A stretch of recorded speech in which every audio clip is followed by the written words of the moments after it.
2. भाषा की शिक्षण विधि, भाषा शिक्षण के उपागम, भाषा दक्षता का विकास। भाग 1, language teaching method, language teaching approach, development of language proficiency. Part 1, भाषा। भाषा शब्द का अर्थ। भाषा शब्द संस्कृत की भाष धातु से बना है, जिसका अर्थ है बोलना या कहना, अर्थात भाषा वह है जिसे बोला जाए। भाषिते अनेनिति भाषा। भाषा यादृच्छिक वाचिक ध्वनि संकेतों की वह पद्धति है जिसके द्वारा मानव आप में विचारों का आदान प्रदान करता है। सामान्यतः भाषा को वैचारिक आदान प्रदान का माध्यम कहा जा सकता है। भाषा आभ्यंतर अभिव्यक्ति का सर्वाधिक विश्वसनीय माध्यम है।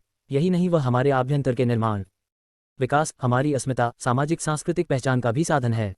भाषा के बिना मनुष्य सर्वथा अपूर्ण है और अपने इतिहास तथा परंपरा से विच्छिन्न है। भाषा की परिभाषा। डॉक्टर बाबूराम सक्सेना के अनुसार, जिन ध्वनि चिन्हों द्वारा मनुष्य का स्वर विचार विनियम है उसे भाषा कहते हैं। पम कामता प्रसाद गुरु के अनुसार, भाषा वह साधन है जिसके द्वारा मनुष्य अपने विचार दूसरों पर भली भांति प्रकट करता है और दूसरों के विचार स्वयं स्पष्टतया समझ लेता है। श्यामसुदन दास के अनुसार, भाषा ध्वनि संकेतों का व्यवहार है। उद्धरण चिन्ह। प्लेटो के अनुसार, प्लेटो ने सोफिस्ट में विचार और भाषा के संबंध में लिखते हुए कहा है कि विचार और भाषा में थोड़ा ही अंतर है। विचार आत्मा की मुँह क्या ध्वन्यात्मक बातचीत है और वही शब्द जब ध्वन्यात्मक होकर होठों पर प्रकट होती है तो उसे भाषा की संज्ञा देते हैं। स्वीट के अनुसार, ध्वन्यात्मक शब्दों द्वारा विचारों को प्रकट करना ही भाषा है। वेंद्रिय के अनुसार, भाषा एक तरह का चिन्ह है। चिन्ह से आशय उन प्रतीकों से है जिनके द्वारा मानव अपना विचार दूसरों के समक्ष प्रकट करता है। ये प्रतीक कई प्रकार के होते हैं, जैसे नेत्रग्राह्य, श्रोतग्राह्य और स्पर्शग्राह्य। वस्तुतः भाषा की दृष्टि से श्रोतग्राह्य प्रतीक ही सर्वश्रेष्ठ है। भाषा के प्रकार। मौखिक भाषा, बोलकर अपने भावों विचारों की अभिव्यक्ति। लिखित भाषा, यादृच्छिक चिन्हों की सहायता से अपने भावों विचारों की लिखकर अभिव्यक्ति। भाषा के रूप। जीवन के विभिन्न व्यवहारों के अनुरूप भाषिक प्रयोजनों की तलाश हमारे दौर की अपरिहार्यता है। विविधता भाषा का एक महत्वपूर्ण तत्व है। यह विविधता व्यक्ति के विभिन्न स्तरों पर समाज के संपर्कों से उत्पन्न होती है। व्यक्ति परिवार तक सीमित न रहकर अपने कार्यों के कारण दूर दूर तक यात्रा करता है और विभिन्न भाषाओं के संपर्क में आता है। उस पर उन सभी भाषाओं व व्यक्तियों के भाषिक प्रयोगों का असर होता है, जिसके कारण भाषा के अनेक रूप विकसित होते हैं। इनमें प्रमुख हैं मातृभाषा। बालक जन्म में ही अपनी माँ के मुख से जिस भाषा को सुनता है और सीखता है वह उसकी मातृभाषा कहलाती है। बालक की प्रारंभिक शिक्षा मातृभाषा में ही होनी चाहिए। बोलचाल की भाषा। बोली। बोलचाल की भाषा को समझने के लिए बोली को समझना जरूरी है। बोली उन सभी लोगों की बोलचाल की भाषा का वह मिश्रित रूप है जिनकी भाषा में पारस्परिक भेद को अनुभव नहीं किया जाता है। विश्व में जब किसी जनसमूह का महत्व किसी भी कारण से बढ़ जाता है तो उसकी बोलचाल की बोली भाषा कही जाने लगती है, अन्यथा वह बोली ही रहती है। स्पष्ट है कि भाषा की अपेक्षा बोली का क्षेत्र, उसके बोलने वालों की संख्या और उसका महत्व कम होता है। एक भाषा की कई बोलियां होती हैं क्योंकि भाषा का क्षेत्र विस्तृत होता है। जब कई व्यक्ति बोलियों में पारस्परिक संपर्क होता है तब बालेचाल की भाषा का प्रसार होता है। प्रादेशिक भाषा, ये किसी प्रदेश या प्रांत के विस्तृत भूभाग में निवास करने वाले अधिकांश लोगों की भाषा होती है। इसका अपना साहित्य एवं लिपि होती है, जैसे राजस्थान की राजस्थानी। राजभाषा, जिस भाषा में सरकार के कार्यों का निष्पादन होता है उसे राजभाषा कहते हैं। भारत के संविधान के अनुसार हिंदी भाषा भारत की राजभाषा है, जिसे 14 सितंबर 1949 को संविधान सभा ने स्वीकार किया। हर राज्य सरकार की अपनी अपनी राजभाषाएं हैं। राजभाषा जनता और सरकार के बीच एक सेतु का कार्य करती है। किसी भी स्वतंत्र राष्ट्र की उसकी अपनी स्थानीय राजभाषा उसके लिए राष्ट्रीय गौरव और स्वाभिमान का प्रतीक होती है। विश्व के अधिकांश राष्ट्रों की अपनी स्थानीय भाषाएं राजभाषा हैं। आज हिंदी हमारी राजभाषा है।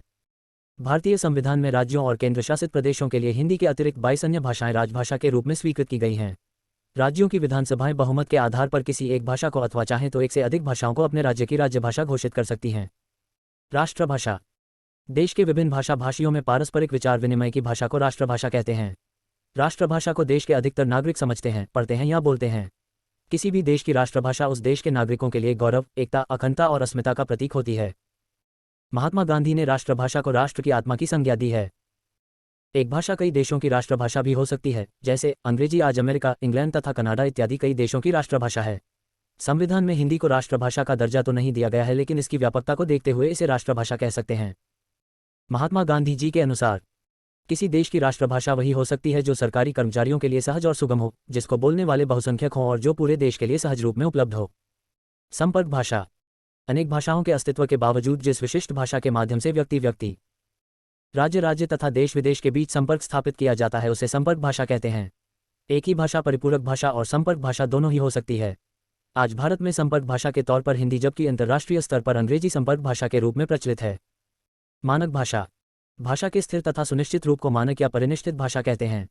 भाषा विज्ञान कोश के अनुसार किसी भाषा की उस विभाषा को परिनिष्ठित भाषा कहते हैं जो अन्य विभाषाओं पर अपनी साहित्यिक एवं सांस्कृतिक श्रेष्ठता स्थापित कर लेती है तथा उन विभाषाओं को बोलने वाले भी उसे सर्वाधिक उपयुक्त समझने लगते हैं। मानक भाषा शिक्षित वर्ग की शिक्षा, पत्राचार एवं व्यवहार की भाषा होती है। इसके व्याकरण तथा उच्चारण की प्रक्रिया लगभग निश्चित होती है। मानक भाषा को टकसाली भाषा भी कहते हैं। भाषा की विशेषताएं। भाषा पैतृक संपत्ति न होकर अर्जित संपत्ति है, स्वयं के प्रयत्न से सीखनी होती है। कोष्टक भाषा सतत परिवर्तनशील, संस्कृत, पाली, प्राकृत, हिंदी। भाषा कठिनता से सरलता की ओर जाती है। बच्चे की भाषा, बड़े की भाषा। भाषा ध्वन्यात्मक प्रतीकों की व्यवस्था है। गाय, काव, पानी। भाषा सामाजिक संप्रेषण के लिए प्रयुक्त होती है। भाषा मानव जीवन की एक बहुत ही सहज प्रक्रिया है। प्रत्येक भाषा की संरचना दूसरी भाषा से भिन्न होती है। भाषा कठिनता से सरलता की ओर अग्रसर होती है। भाषा सीखने का मनोविज्ञान। शिशु जन्म से अपनी आवश्यकताओं की पूर्ति में लग जाता है। इस कार्य में उसकी ज्ञानेंद्रियां सहायता करती हैं। दुनिया को समझने और अपनी समझ को अभिव्यक्त करने में बच्चे का मनोविज्ञान उसकी मदद करता है। इस प्रक्रिया में भाषा सीखने में कुछ मनोवैज्ञानिक प्रवृत्तियां कार्य करती हैं, जैसे अनुकरण। भाषा अनुकरण द्वारा ही सीखी जाती है। जिज्ञासा, नया सीखने की प्रबल इच्छा। अभ्यास, बालक भाषाई कौशलों को अभ्यास और पुनरावृत्ति के द्वारा ही विकसित करते हैं। भाषा सीखने की प्रक्रिया। भाषा सीखने की प्रक्रिया में बालक के मस्तिष्क में 4 प्रकार के बिंब बनते हैं। दृश्य बिंब, आँख द्वारा देखे जाने वाले पदार्थों के मस्तिष्क में बिंब बनते हैं, जैसे घर की वस्तुओं के बिंब। श्रुति बिंब, किसी वस्तु, व्यक्ति, पशु, पक्षी आदि को देखकर परिवार वालों द्वारा उसका नाम बोला जाना। ऐसा बार बार होने से बालक के मस्तिष्क में दृश्य बिंब बनने के साथ उसके नाम की ध्वनि को सुनता है। दृश्य बिंब और उसका नाम सुनने से बने श्रुति बिंब दोनों से मिलकर बालक के मस्तिष्क में प्रत्यय बन जाता है, जैसे घर शब्द को सुनकर घर का बिंब कल्पना में आना। विचार बिंब, दृश्य बिंब और श्रुति बिंब से मिलकर बना हुआ प्रत्यय इतना दृढ़ हो जाता है कि वस्तु की अनुपस्थिति में विचार बिंब बनता है, जैसे घर सुंदर है। कोष्टक भाव बिंब, विचार बिंब की विकसित अवस्था ही भाव बिंब है। विचार बिंब में मानसिक क्रिया होती है और भाव बिंब में व्यक्ति के हृदय का सहयोग होता है, जैसे ये हमारा घर है। कोष्टक भाषा की शिक्षण विधि। पद्य शिक्षण, सामान्य रूप में जो रचना छंदोबद्ध होती है उसे पद्य कहा जाता है। इसमें गति, लय आदि का पूरा ध्यान रखा जाता है। कविता छंदोबद्ध भी हो सकती है और छंदरहित भी। पद्य शिक्षण के उद्देश्य: उचित लय, गति, स्वर का ज्ञान देना, कल्पना शक्ति विकसित करना, कविता के प्रति रुचि उत्पन्न करना, कविता की रचना करने के लिए प्रेरित करना। कविता शिक्षण में रुचि उत्पन्न करने वाली विधियां: अंत्याक्षरी प्रतियोगिता, कवि सम्मेलन का आयोजन, कविता पाठ प्रतियोगिता, कविता का प्रभावशाली सस्वर पाठ करना, विभिन्न उत्सवों पर कविता पाठ करवाना, विषय विशेष पर कविता पाठ करना।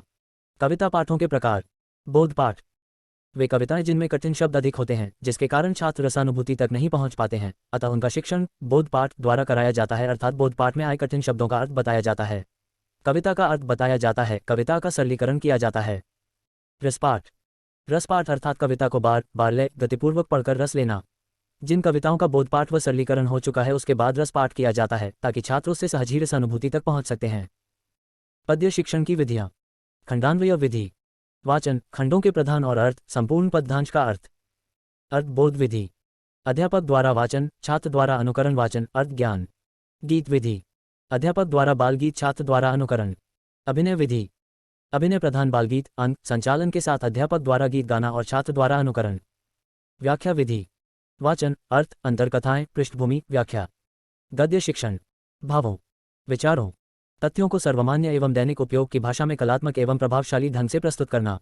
शब्द, वाक्य आदि के शुद्ध रूप, विभिन्न विधाओं के ज्ञान आदि का आधार गद्य है। हिंदी की विधाओं के अंतर्गत सर्वप्रथम पद्य, गद्य तथा गद्य में नाटक, कहानी, व्याकरण, रचना आदि रूप आते हैं। हिंदी की प्रत्येक विधा को पढ़ाने में अलग अलग बातों का महत्व है। प्राथमिक स्तर गद्य शिक्षण के उद्देश्य: अभिव्यक्ति क्षमता का विकास करना, छात्रों के शब्द भंडार में वृद्धि करना, छात्रों द्वारा शुद्ध उच्चारण करना, सस्वर वाचन एवं मौन वाचन दोनों में निपुण बनाना, लिपि का ज्ञान करना, तथ्यों को समझने तथा उन्हें जीवन में उतारने की क्षमता, छात्रों को मुहावरों, लोकोक्तियों का ज्ञान करना, कल्पना शक्ति, आलोचना शक्ति, तार्किक शक्ति एवं रचना शक्ति का विकास करना। गद्य पाठों के प्रकार: व्यापक एवं गहन पाठ। व्यापक एवं गहन अध्ययन पाठ में सूक्ष्म अध्ययन की आवश्यकता पड़ती है। इन पाठों में कठिन शब्दों की विस्तृत व्याख्या, मुहावरे, लोकोक्ति की व्याख्या, शुद्ध उच्चारण एवं शुद्ध वर्तनी का अभ्यास आदि अर्थ, बोध एवं व्याकरण संबंधी ज्ञान के सभी कार्य विस्तार से किए जाते हैं। शब्दों के अर्थ को समझने के लिए वाक्य प्रयोग, विलोम, पर्यायवाची, उदाहरण, प्रश्न, व्याख्या आदि का आश्रय लिया जाता है। द्रुत पाठ, विस्तृत अध्ययन में सहायक पुस्तकों की आवश्यकता पड़ती है। ऐसी पुस्तकों का द्रुत पाठ ही किया जाता है, अर्थात अध्ययन तीव्र गति से किया जाता है। इनके पाठ सरल होते हैं, इनकी शब्दावली छात्रों के लिए परिचित होती है, इसलिए शब्द व्याख्या पर कम जोर दिया जाता है। शीघ्र पठन में मौन वाचन होता है। इन पाठों में विषय वस्तु अथवा कथावस्तु क्या है, केवल इतनी ही जानकारी काफी होती है। शब्द, व्याख्या एवं व्याकरण ज्ञान अपेक्षित नहीं होता। गद्य शिक्षण की विधियां। अर्थ, कथन विधि। वाचन, कठिन शब्दों का अर्थ, पूरे गद्यांश का अर्थ स्पष्ट करना। व्याख्या विधि। वाचन, कठिन शब्दों का अर्थ, गद्यांश का सरल अर्थ, व्याख्या। प्रश्नोत्तर विधि। प्रश्नोत्तर के माध्यम से व्याख्या करना। पूर्व ज्ञान पर प्रश्न पूछना। संधि विच्छेद द्वारा अर्थ बोध करवाना। गद्य साहित्य की विधाएं व शिक्षण विधियां। कहानी। कहानी का उद्देश्य मानव जीवन से संबंधित किसी संक्षिप्त मार्मिक घटना को रोचक ढंग से प्रस्तुत करना है। चार्ल्स मेरेट के अनुसार कहानी एक लघु वर्णनात्मक गद्य रचना है जिसमें वास्तविक जीवन को कलात्मक रूप में प्रस्तुत किया जाता है। कहानी का प्रमुख उद्देश्य मनोरंजन करना है। कहानी एक ऐसी रचना है जिसमें जीवन के किसी एक अंश या एक भाव, विचार को प्रकट करना ही लेखक का उद्देश्य होता है। इसमें लेखक की सारी शक्ति किसी घटना, भाव या समस्या की अभिव्यक्ति पर केंद्रित रहती है। यह एक वर्णनात्मक गद्य रचना है जिसमें जीवन के अनुभव को कलात्मक रूप में प्रस्तुत किया जाता है। कहानी शिक्षण के उद्देश्य। आदर्श जीवन व्यतीत करने की शिक्षा। कल्पना शक्ति एवं स्मरण शक्ति का विकास। सामाजिकता की भावना का विकास। कठिन बातों को बोधगम्य बनाकर सुनाना। जिज्ञासा तथा रुचि उत्पन्न करना। स्वस्थ मनोरंजन प्रदान करना। मानव जीवन के विविध पक्षों से अवगत कराना यथा ऐतिहासिक घटनाएं, सामाजिक दशाएं आदि।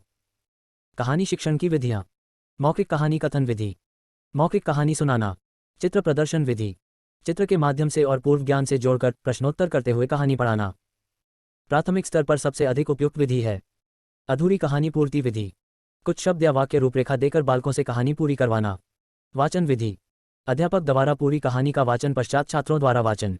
उपन्यास। उपन्यास में सामाजिक, ऐतिहासिक आदि अनेक विषयों पर जीवन के व्यापक विषयों का कथात्मक चित्रण किया जाता है। एकांकी। ये नाट्य साहित्य का ही एक अंग है। एकांकी जीवन की एक घटना विशेष से संबंधित होता है, जबकि नाटक जीवन की संपूर्ण या कई घटनाओं का मंचीय चित्रण है। निकाल के अनुसार नाटक जीवन की प्रतिलिपि, प्रथाओं का दर्पण और स्वयं का प्रतिबिंब है। उद्धरण चिन्ह। एकांकी शिक्षण के उद्देश्य। मानव जीवन के विभिन्न पक्षों से अवगत। अवसरानुकूल शब्दावली का प्रयोग करना सिखाना। छात्रों को प्रभावशाली व शुद्ध वार्तालाप की शिक्षा प्रदान करना। छात्रों में भावानुसार उचित गति एवं हाव भाव के साथ एकांकी का सस्वर पठन करने की योग्यता विकसित करना। एकांकी शिक्षण की विधियां। आदर्श नाट्य। पठन प्रणाली सभी पात्रों के संवादों का सस्वर वाचन, हाव भाव के साथ कठिन शब्दों की व्याख्या भी। रंगमंच या अभिनय विधि। रंगमंच पर विधिवत मंचन, खर्चीली व श्रमसाध्य विधि। कक्षाभिनय प्रणाली।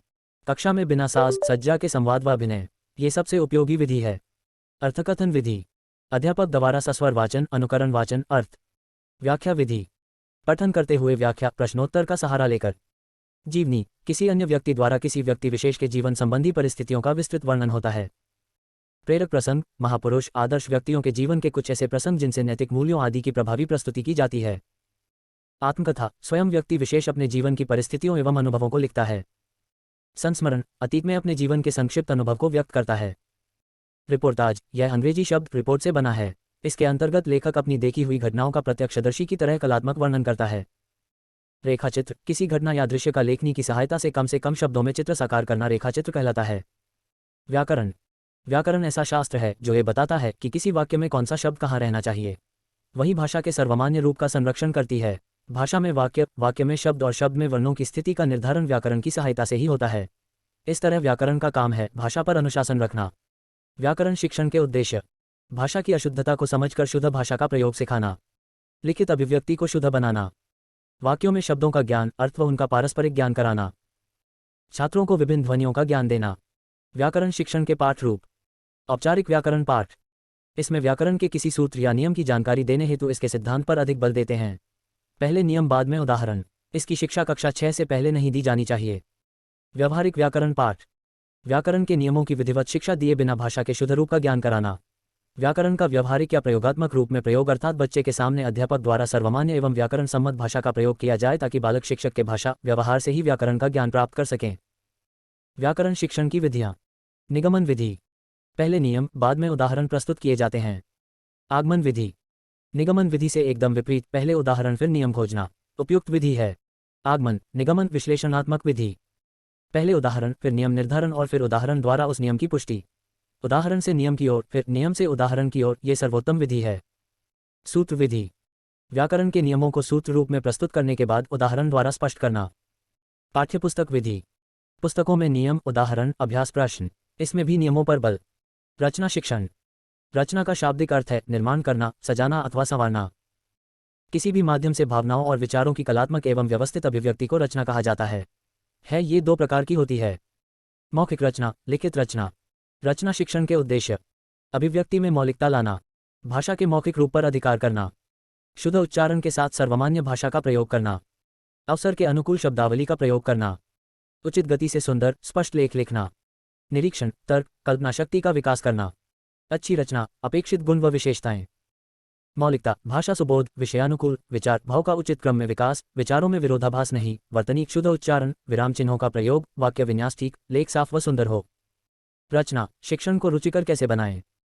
मानसिक स्तर का ध्यान रखें, भाषा आम बोलचाल की हो, शिक्षण सूत्रों पर आधारित हो, पहले मौखिक फिर लिखित, छात्र अधिक से अधिक सक्रिय हो, प्रतियोगिताएं करवाना, रचना कार्य का उचित संशोधन। रचना शिक्षण की विधियां।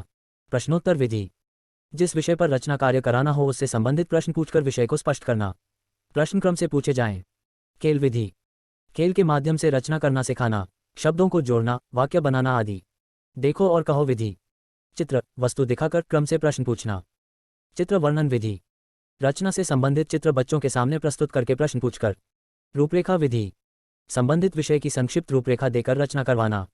शब्द प्रदान विधि: किसी दृश्य वस्तु से संबंधित कुछ शब्द दिए जाएं और बच्चे उसकी सहायता से मौखिक रूप से प्रश्न बनाएं। अनुकरण विधि: शिक्षक द्वारा बच्चों के सामने निबंध, कहानी आदि के लेखन का स्वयं नमूना प्रस्तुत करके। निबंध रचना: निबंध का अर्थ है अच्छी प्रकार बंधी हुई रचना। इसमें अपने भावों व विचारों को उचित क्रम में सर्वमान्य भाषा का प्रयोग करते हुए व्यक्त किया जाता है। निबंध के अंग: प्रस्तावना, पाठक को विषय का परिचय देकर उसे विषय की ओर आकृष्ट करना। विषय प्रसार: मुख्य विषय के विचारों की क्रमबद्ध प्रस्तुति। उपसंहार: समस्त निबंध का सार प्रस्तुत करना। निबंध के उद्देश्य: उचित व कम शब्दों में भाव व्यक्त करने की क्षमता विकास, शब्द कोश विकसित करना, तर्क शक्ति का विकास करना, लेखन में स्पष्टता व शुद्धता लाना। पत्र रचना: दूर स्थानों में रहने वाले अपने मित्रों के साथ संपर्क बनाए रखने का उपाय पत्र लेखन भी है। पत्र के भाग या अंग: प्रेषक, पत्र भेजने वाला का पता, तिथि, संबोधन, आदरणीय पिताजी, अभिवादन, पत्रारंभ, पत्र की समाप्ति, आत्मनिर्देश, आपका आज्ञाकारी पुत्र आदि, हस्ताक्षर, पत्र पाने वाले प्रेषिती का पता, मूल विषय। पत्र लेखन के नियम: भाषा सरल व रोचक हो, विषय वस्तु स्पष्ट हो, विराम चिन्हों का प्रयोग हो, विचारों की अभिव्यक्ति में सजीवता हो, बात को दोहराया न जाए, आत्मीयता की अभिव्यक्ति हो, शिष्टाचार के नियमों का पालन हो।